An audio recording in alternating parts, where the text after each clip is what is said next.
الحمدللہ وحدہ والصلاۃ والسلام علی من لا نبی بعد۔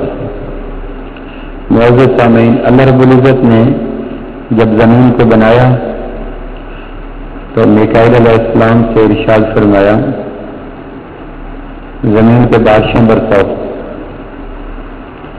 زمین پر پہلی بارش تھی،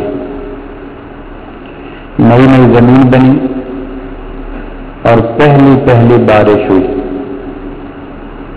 میکائیل علیہ السلام نے دو سوال کیے، بارشوں کا برسانا، بادلوں کا چیرنا، یہ اسباب کے درجے میں اللہ رب العزت نے میکائیل علیہ السلام کے ذمہ لگایا۔ جب حکم ہوا کہ بارشیں برساؤ تو میکائیل علیہ السلام نے پوچھا کتنے دن بارشیں برساؤں اور بارشوں میں کیا رکھوں۔ قوم نوح پہ بارشیں برسی تو بارشوں میں بربادی تھی، قوم سبا پہ بارشیں برسی تو بارشوں میں ہلاکت تھی۔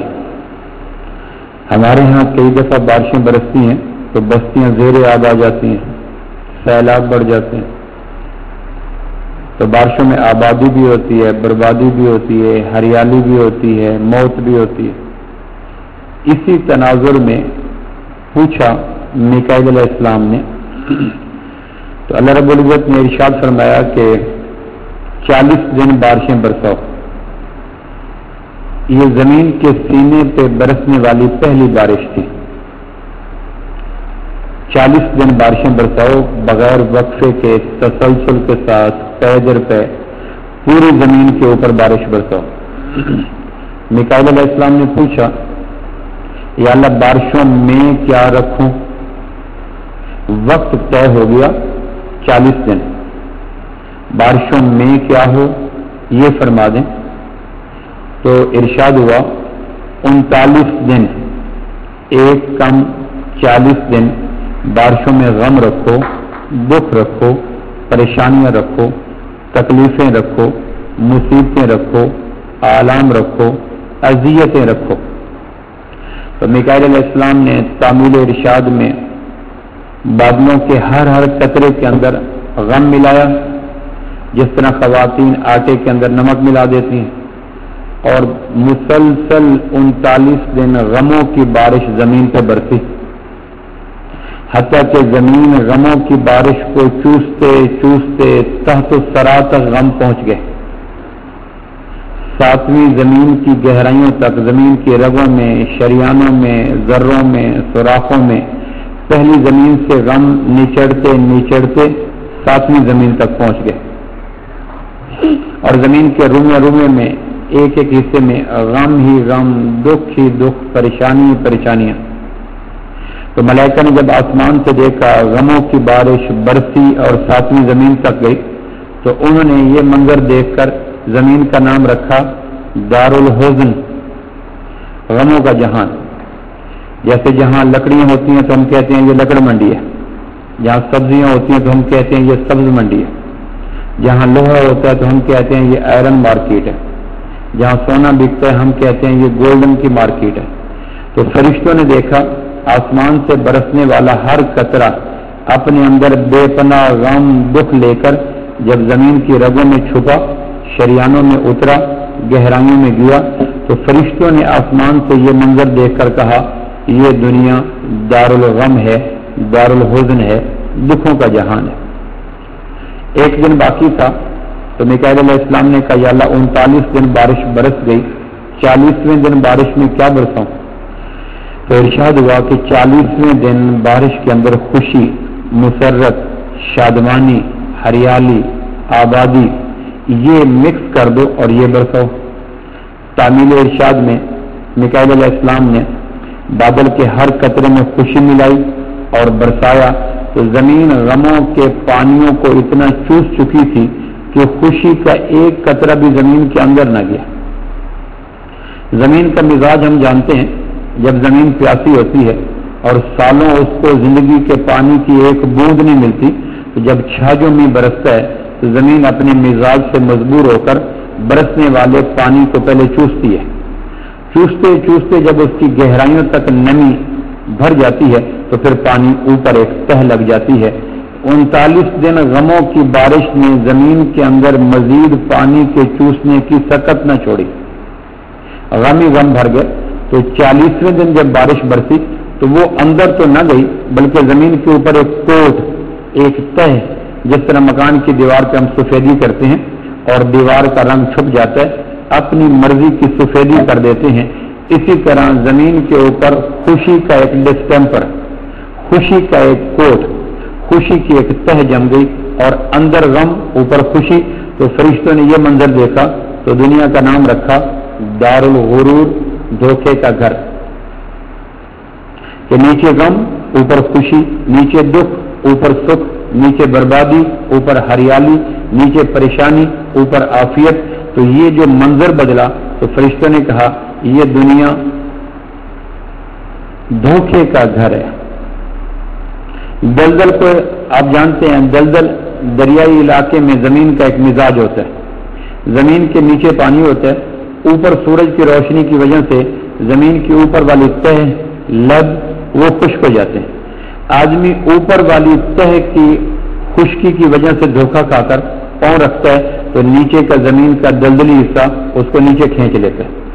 اب یہ دھوکہ ہوتا ہے، سورج کی کرنیں پڑتی ہیں، وہ تہ تک نہیں جاتی، اوپر ایک خشکی کی لیئر اور جم جاتی ہے، جس کو دیکھ کر آبی علاقوں میں چلنے والے لوگ دھوکہ کھا کر چلتے ہیں تو اندر ہی دھنس جاتے ہیں۔ اس کو دلدل کہتے ہیں۔ دلدل میں گرا ہوا انسان نکلنے کے لیے جتنا زور لگاتا ہے اوپر کی جانب، نتیجے کے اعتبار سے نیچے پھنستا چلا جاتا ہے، اور ایک وقت آتا ہے کہ پورا وجود اس کا دلدل اپنے اندر جذب کر لیتی ہے۔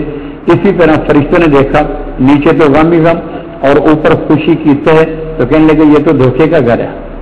تو پھر فرشتوں نے پوچھا یا اللہ، اس غموں کے جہان میں، اس دھوکے کے جہان میں، اس دکھوں کے جہان میں، اس فراڈ کے جہان میں کس کو بھیجے گا؟ فرشتے آسمانوں پہ رہتے تھے، نیا نیا ٹاؤن آباد ہوا تھا، کٹنگ ابھی ہو رہی تھی، کالونی بن چکی تھی، ابھی اس میں پلاٹ خریدے جانے تھے۔ تو یا اللہ اس کالونی میں کس کو آباد کرے گا؟ تو اس وقت ہم عالم ارواح میں تھے، ہمارے روحوں کو جسم کا لباس نہیں ملا تھا، ہم آسمان میں ایک مخصوص مقام پر روحیں ہماری موجود تھی، لیکن اس کو جسم نہیں ملا تھا۔ اللہ نے فرشتوں کے سوال کے جواب میں ہماری روحوں کی طرف اشارہ کر کے کہا ان روحوں کو اس جہان پہ بھیجوں گا۔ تو فرشتوں نے ہمیں رشک سے نہیں، حسرت سے دیکھا، خوشی سے نہیں، دکھ سے دیکھا کہ یہ لوگ مارے گئے دلدل کے جہان میں جائیں گے، اوپر والے خوشی کو دیکھ کر محنت کا گراف بڑھائیں گے اور دل کے کشکول میں غموں کی خیرات اکٹھی کر لیں گے۔ انہیں پتہ نہیں ہوگا اس دنیا میں کثرت محنت کثرت غموں کو جنم دیتی ہے۔ وہ سمجھیں گے زہر کی چمک دمک، ٹیپ ٹاپ، اور اس سے اپنی محنت کا گراف بڑھائیں گے اور انجام کار کے اعتبار سے غموں میں پھنستے پھنستے پھنستے بالآخر زمین کے ایک لہد میں اتر جائیں گے۔ تو فرشتوں نے ہمیں رشک سے نہیں، حسرت سے دیکھا، یہ روحیں ہیں جو اس غموں کے جہان میں اور دکھ کے جہان میں جائیں گے۔ تو اللہ نے فرمایا ہاں یہ ہیں۔ تو فرشتوں نے کہا یا اللہ کوئی طریقہ ہے جو منظر ہم نے دیکھا وہ منظر کی اطلاع انہیں پہنچ جائے، ہم نے 39 دن جو دیکھا وہ انہیں حقیقت پہنچ جائے، اور ہم نے 40ویں دن جو دیکھا اس کی حقیقت سے یہ بھی آگاہ ہو جائیں، کوئی ہے راز کی بات ان کو بتانے والا، تاکہ دلدل کے اندر بچنے کے لیے مناسب تدبیریں کریں، غموں سے بچنے کے لیے مناسب کاوش کریں، اور دکھوں کے جہان میں اتنی محنت کریں جتنے ان کو ضرورت ہو، حد سے بڑھ نہ جائیں ورنہ دل ان کا غموں سے بھر جائے گا، غم قضا ہو جائے گا۔ تو اللہ رب العزت نے فرشتوں کی اس بات کو سن کر کہا ہاں غموں سے بچانے کے لیے اور دھوکے سے آگاہ کرنے کے لیے میں آسمان سے ہدایت بھیجوں گا۔ فَإِمَّا يَأْتِيَنَّكُم مِّنِّي هُدًى فَمَن تَبِعَ هُدَايَ فَلَا خَوْفٌ عَلَيْهِمْ وَلَا هُمْ يَحْزَنُونَ۔ اس جہان سے دکھوں سے بچنے کے لیے اور دھوکے سے بچنے کے لیے آسمان سے ہدایت دوں گا، جو اس ہدایت کی روشنی میں زمین پہ چلے گا اس کے لیے 39 دن کے غم بھی خوشیوں میں تبدیل کر دوں گا۔ ہدا کہتے ہیں سمندر کے اندر ابھری ہوئی چٹان جس کی چوٹی پہ سورج کی روشنیاں پڑیں اور وہ چمک اٹھتی ہے. سمندر میں چلنے والے لوگ جو کشتیوں کے ذریعے جہازوں کے ذریعے چلتے ہیں تو جب وہ سمندر میں چلتے چلتے کسی ابھری ہوئی چٹان کو دیکھتے ہیں جس کی چوٹی پر سورج کی کرنیں پڑیں اور وہ چمک اٹھیں تو سمندر کے چلنے والے لوگ اس پہاڑ کو دیکھ کر خوش ہو جاتے ہیں کہ یہاں ٹھہراؤ کریں گے, بسیرا کریں گے, یہ ہماری منزل ہوگی. تو اس چمکتی ہوئی چوٹی رکھنے والی چیز کو عربی میں ہدا کہتے ہیں.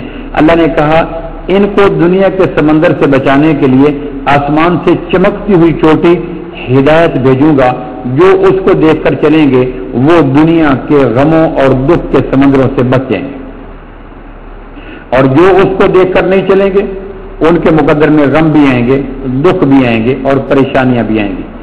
آدم علیہ السلام سے لے کر عیسیٰ علیہ السلام تک اللہ کریم نے انسانوں کو دنیا کے غموں سے بچانے کے لیے ہدایت کا نظام بھیجا, کتابوں کے روپ میں, نبیوں کے روپ میں.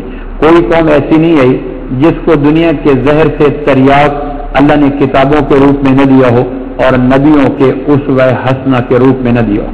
قرآن اس بات کی گواہی دیتا ہے کہ جو لوگ دنیا کے غموں میں اس ہدایت کی روشنی میں سفر کرتے رہے, نہ ان کو خارجی غم ہے نہ ان کو داخلی غم ہے. فَإِمَّا يَأْتِيَنَّكُم مِّنِّي هُدًى فَمَن تَبِعَ هُدَايَ فَلَا خَوْفٌ عَلَيْهِمْ وَلَا هُمْ يَحْزَنُونَ.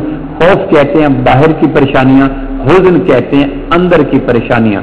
آدمی کو کبھی اندر روگ لگ جاتا ہے لیکن باہر کی پریشانی نہیں ہوتی, کبھی باہر کی پریشانی آتی ہیں اندر نہیں اترتی, تو باہر کی پریشانیوں کو عربی میں خوف کہتے ہیں, اندر کی پریشانیوں کو حزن کہتے ہیں. اللہ کہتے ہیں جو لوگ دنیا کے غموں اور دھوکے کے جہان میں ہماری ہدایت جو چمکتی روشنی ہم اتاریں گے, مضبوط چٹان ہم اتاریں گے, سمندر سے اس کو باہر نکال کے کھڑا کریں گے, جو اس کے پیچھے چلیں گے نہ اس کو اندر کا غم ہوگا نہ باہر کا غم ہوگا. اللہ نے ہر دور کے انسانوں کو دنیا کے غموں سے بچانے کے لیے یہ اہتمام کیا. ہمارے نصیب جاگے, ہمارا مقدر کا سکندر جاگا کہ اللہ نے وہ ہدایت ہمارے اوپر جب بھیجی تو وہ ہدایت کامل اکمل صورت میں ہمیں عطا کی. فاروق اعظم رضی اللہ عنہ کے زمانے میں ایک یہودی ان کے پاس آیا اور کہنے لگا قرآن میں ایک ایسی آیت اتری ہے, اگر وہ آیت تورات میں اترتی تو ہم جشن مناتے, چراغاں کرتے, باہم مبارکباد دیتے, عید کا سماں ہوتا, ہم ایک دوسرے کے گلے ملتے. خطاب کا بیٹا فاروق اعظم رضی اللہ عنہ کہنے لگا وہ کون سی آیت ہے جو تورات میں اگر آ جاتی, کیونکہ تورات میں بھی آیتیں اتری, انجیل میں بھی آیتیں اتری, زبور میں بھی آیتیں اتری, صحف ابراہیم میں بھی آیتیں اتری, صحف آدم میں بھی آیت اتری. اللہ آیات تو اتارتے ہے لیکن وہ کون سی آیت ہے جو تیری نظر میں چبھی ہے اور حسد کی وجہ سے تو نے کہا ہے کاش خطاب کے بیٹے وہ آیت جو قرآن کے دامن میں اتری اور سورج کی طرح چمکی اگر وہ تورات میں آ جاتی تو ہم یہودی ایک دوسرے کو مبارکباد دیتے. تو فاروق اعظم رضی اللہ کہنے لگے وہ کون سی آیت ہے؟ تو اس نے کہا الیوم اکملت لکم دینکم واتممت علیکم نعمتی ورضیت لکم الاسلام دینا. کاش یہ آیت تورات کے دامن میں آ جاتی تو ہم ایک دوسرے کو مبارکباد دیتے. حضرت عمر فرمانے لگے مجھے وہ وقت بھی یاد ہے, مقام بھی یاد ہے, جگہ بھی یاد ہے جب یہ آیت اتری تھی. وہ 9 ذی الحج تھا, جمعے کا دن تھا, 10 ہجری تھی, عرفات کا میدان تھا, جبل رحمت کا قرب تھا اور اللہ کے محبوب خطبہ حجۃ الوداع ارشاد فرما چکے تھے. قیامت تک آنے والے انسانوں کو نیو ورلڈ آرڈر عطا کر چکے تھے. خطبہ حجۃ الوداع کی روشنی میں ایک جامع معنی کمپریہنسو دستور حیات جب مکمل کر چکے تو جبل رحمت کی اوٹ کے اندر جمعے کا دن تھا, 10 ہجری تھی, 9 ذی الحج تھا, جب جبریل علیہ السلام اترے اور انہوں نے آ کے کہا میرے محبوب آپ جن لوگوں کو مدینہ سے لمبی تربیت کر کے عرفات کے میدان میں امتحان دلوانے کے لیے آئے ہیں, اللہ کہتے ہیں میں نے آپ کے آنے والے طلبہ کے ظاہر کو دیکھا, باطن کو دیکھا, خلوت کو دیکھا, جلوت کو دیکھا, عقائد, عبادات, معاملات, معیشت, معاشرت, سیاست, اخلاقیات کو دیکھا. ان کو میں نے ہر حوالے سے پرکھا ہے. پہلی بات تو یہ ہے کہ آسمان سے امتحان لینے والا آسمان کی یونیورسٹی کی سب سے بڑی ڈگری رضی اللہ عنہم ورضوا عنہ آپ کے سارے صحابہ کو عطا کرتا ہے, کیونکہ آپ کے سارے صحابہ پاس ہو گئے. یہ وہ ڈگری ہوگی جو اللہ جنت میں لنچ دینے کے بعد دوپہر کا کھانا دینے کے بعد جنتیوں کو عطا کریں گے، لو بھائی تم جنت میں آ گئے، سب سے بڑی ڈگری میں تمہیں عطا کرتا ہوں، اور سب سے بڑی ڈگری کون سی ہے کہ میں تم سے کبھی راضی نہیں ہوگا، تو ناراض نہیں ہوگا، اور تم مجھ سے کبھی ناراض نہیں ہوگے، رضی اللہ عنہم ورضوا عنہ۔ یہ ڈگری اللہ جنت میں دوپہر کا پہلا کھانا دے کر جنتیوں کو دیں گے۔ تو جو ڈگری اللہ جنت میں لوگوں کو دیں گے، اللہ نے وہ جنتیوں والی صفات آپ کے صحابہ میں دیکھ کر عرفات کے میدان میں جبل رحمت کی جڑ کے اندر آسمان دنیا کی سب سے بڑی یونیورسٹی کی سب سے بڑی ڈگری وہ آپ کو دے دی ہے۔ یہ 10 ذی الحج کو آ کر عرفات کے میدان میں کہا۔ اور دوسری بات جبریل علیہ السلام نے اس وقت یہ کہا تھا، الیوم اکملت لکم دینکم واتممت علیکم نعمتی ورضیت لکم الاسلام دینا۔ لو میرے محبوب، میں نے دین کو، ہدایت کو، چوٹی کو، چمک کو، روشنی کو، نشان منزل کو مکمل کر کے آپ کی امت کو عطا کر دیا۔ اس آیت میں وہ کون سی باتیں تھیں جس کی بنا پر یہودی نے رشک سے کہا کاش یہ آیت قرآن کے صفحات کی زینت بننے کی بجائے قوم یہود کو عطا ہوتی؟ تو اس آیت میں 3 باتیں تھیں۔ ایک تو یہ کہا گیا کہ ہم نے دین اسلام مکمل کر کے آپ کی امت کو عطا کر دیا۔ مکمل کرنے سے کیا مراد؟ آدم علیہ السلام سے لے کر عیسیٰ علیہ السلام تک جو شریعت آسمان سے دکھوں کو ہٹانے کے لیے، دھوکے کو چاک کرنے کے لیے، انسانوں کو چمکتی منزل دکھانے کے لیے، ظاہر اور باطن کے غموں کو دور کرنے کے لیے جو شریعت اوپر اترتی رہی، اس شریعت کا نام اسلام تھا۔ ہر نبی پہ اترنے والے طریقہ حیات جو قوموں کو وہ عطا کرتے اس کا نام اسلام تھا، لیکن اس اسلام میں تبدیلیاں آتی رہیں۔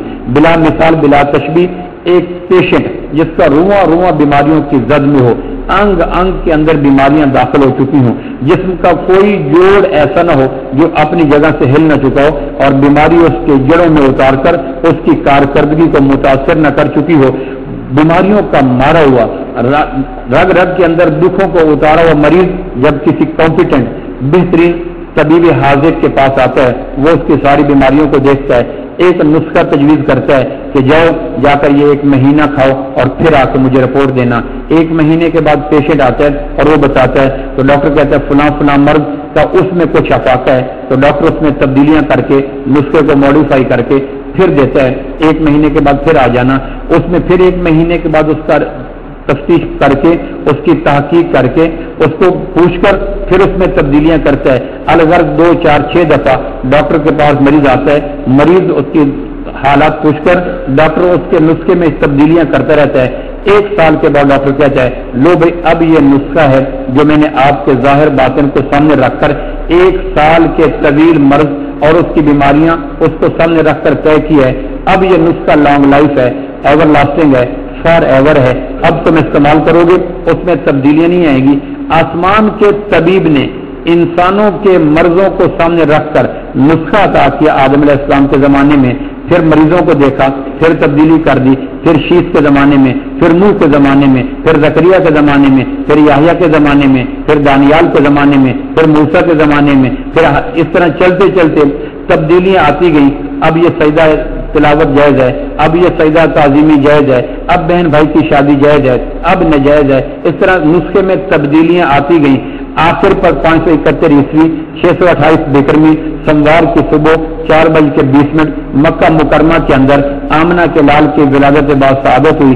40 سال کے بعد غار حرا کی خلوتوں میں جبریل علیہ السلام انسانوں کے اوپر آنے والے نسخوں کی جزوی تبدیلیوں کو دیکھتے دیکھتے وہ نسخہ جو آدم کے دور میں تیری اولاد کو دیا گیا تھا اس میں تبدیلیاں کرتے کرتے اب وہ نسخہ اللہ مکمل شکل میں میرے محبوب قرآن کے روپ میں آپ کی امت کو عطا کرتا ہے۔ اب اس نسخے میں کوئی ترمیم تنسیخ نہیں ہوگی، اس میں کوئی کانٹ چھانٹ نہیں ہوگی، اس میں کوئی اپس اینڈ ڈاؤن نہیں ہوگا، اور وہ نسخہ 9 ذی الحج 10 ہجری جمعے کا دن ظہر کی نماز پڑھائی اللہ کے محبوب نے اس دن عرفات کے میدان میں ظہر اثر کو جمع کیا، اور ظہر کی نماز سے قبل عرفات کے میدان میں جبل رحمت کی جڑ کے اندر کہا میرے محبوب وہ نسخہ جو مختلف قوموں کے اندر تبدیل ہوتا ہوتا اب وہ نسخہ مکمل شکل میں اسلام کے روپ میں قرآن کے روپ میں آپ کی امت کو ہم نے عطا کر دیا۔ تو اس لیے یہودی کہہ رہا تھا کاش کمپریہنسو نسخہ،